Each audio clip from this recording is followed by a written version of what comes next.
elsewhere. And well, tell everybody what it is you know. I mean, I'm sure you do a lot of things. Well, but one of the things that sort of got you with Josh is the special effects stuff. Again, it was a really good friend who associated us, because I remember seeing. Actually, I met Josh. I think just briefly. It was at one of the conventions here. You videoed one of my friends, Alton. We did a God of War cosplay, makeup, if you want to call it that. I believe I've got the picture of that too. I'm dropping some of these too while yeah. you're talking. There it is. But no, but that's not the one you shot, though. He shot a video of him. That was amazing. What are these? Because he's rolling through these photos. Yes, what sir. is it? Is this your work? Is this sir. this is all stuff you've done? Yes, sir. Okay, cool. Yeah, it's over the years. That's Alton and his daughter Hope, and she's a very wonderful, talented cosplay actress, and that's her dad. And they just got with me, and we developed the whole thing. And that's a shot of from Josh's film, and amazing actor in there, Zach Pepper, and he gave it his all. Suffering underneath all that latex. Yeah, it was hot too when we shot there that Yeah, day. yeah. Well, you're a demanding director, but you know what? It pulled off amazing, Josh. You really did a fantastic job. I appreciate it.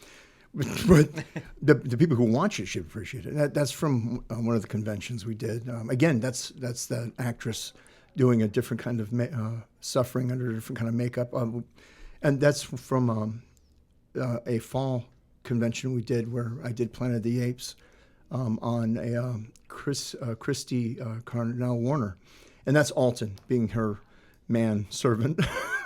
So again, just different works.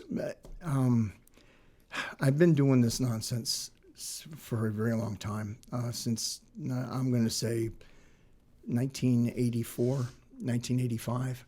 Why did you get into it? Was it because of the conventions, or was it movie stuff? Or? No. This is something compelled from youth. My father would watch westerns, and with my brother, and they. You got to forgive me. I lost them both, my mother and father, recently. Oh man, I'm sorry to hear that. Thanks. It left a big deficit in my life, because I was with them, taking care of them, and I was doing this stuff on the side. I wasn't serious about it. It helped me, and at the same time kept me from getting serious in it. So I was able to lightly do what I did and not worry about being successful. How's that? Yeah. And Little Big Man, it was a creation, Dick Smith. It was the makeup that was in there.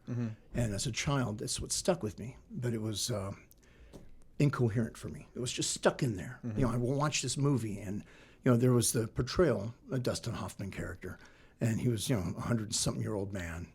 And one of the first complete foam latex baked appliances. And I'd be sitting there staring at it as a child. It didn't really process. I just I realized there was something odd about it. Fast forward, ended up being from where I learned. And my father had no idea what he had done to me. Whereas the other ones, my brother took off to a different direction, and but this was something they had implanted in me. Where my father was a big Western nut, and my brother went off to a historical. He's a big history nut. And I got stuck with the theatrical part, and I, lots of talented people here in Memphis, and anybody successful is no longer in Memphis.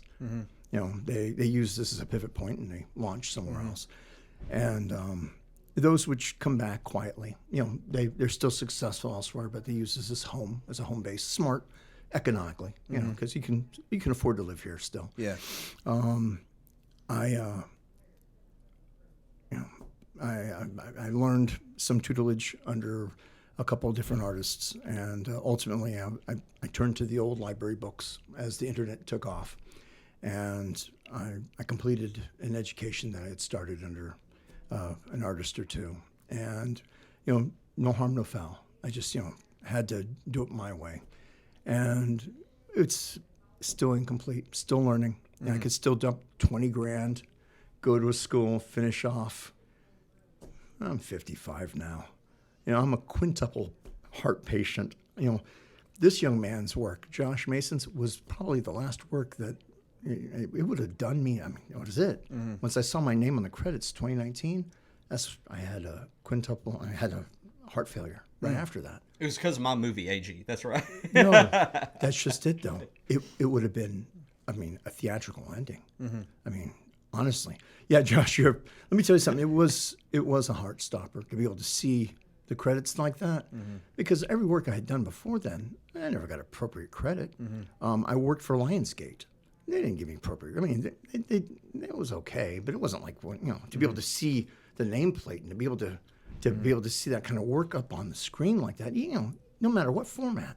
Well, your work on the film definitely made that movie. Everybody I talked to that watched our Zelda fan film thinks that Moblin costume is just, it's killer, man. Well, if given another chance in any time in the future, my good sir, I would really love to be able to give another chance. I would love to be able to do it where we have a dress rehearsal so I can work out any bugs. Yeah, I think the only thing you didn't know, A.G., Sir. when we shot it was I don't think you understood how much action we were going to be doing. I was so clueless. I went in there so blind. By the end of it, the costume was starting to kind of come apart, I think, in a few places. That wasn't your fault. That was just I didn't know this man was such an action fan. He was, really? That's all he cares about. Oh, he's amazing. No, it was, and it pulled. It was a miracle. It pulled off, but he pulled it off. He pulled it off. What can I say? Well, one thing that might this may help you tie some things together with Josh. This little insight is that part of the reason Josh and I both, and our brother Justin too, would probably have more appreciation for some of the work you do than a lot of folks is because we literally grew up on 1980s action movies and sci-fi films. Rock on. So there's a lot of, that's, we quote them. Like Josh is more late 80s, early 90s. Justin and I were all 80s, all the 80s movies. So anything, like as you were talking, I was thinking through movies that I grew up also watching that had different prosthetics because I was a child of the 80s. Kevin Yeager. All the Freddy Krueger stuff. We're looking at. Well, you got stuff of the Terminator. You got Predator. You got Alien. Yeah, Alien. Even Goonies. The Goonies with what was the guy? Sloth. Sloth. Yes. Those prosthetics. See, I follow all those guys now on Instagram, and I tremble. When what was it? And I'm going to start failing. I'm on light medication. I like to blame for my failing memory now. But truth be told, I just forget. But I follow some of these guys, and when their birthdays come up, or something momentous, and like Rick Baker, had a birthday, and I actually, just for them just to acknowledge with a little like, hey, thanks for the birthday thing. I'm like, oh my god, I'm like, oh, I can't believe, I fanboy hard. Yeah. It's like, to me that's, and none of the family get it. They're like, okay, Dad. Well, I can relate because like, there are some lawyers that I look up to, right? There's some lawyers that are like superstars to me. I'm that way with that most filmmakers. people wouldn't know I'm with about you. it. But unique to me, it's very. Thank you. Yeah, it's a big deal. You got the inside edge. Yeah, I'm with you. So you get it.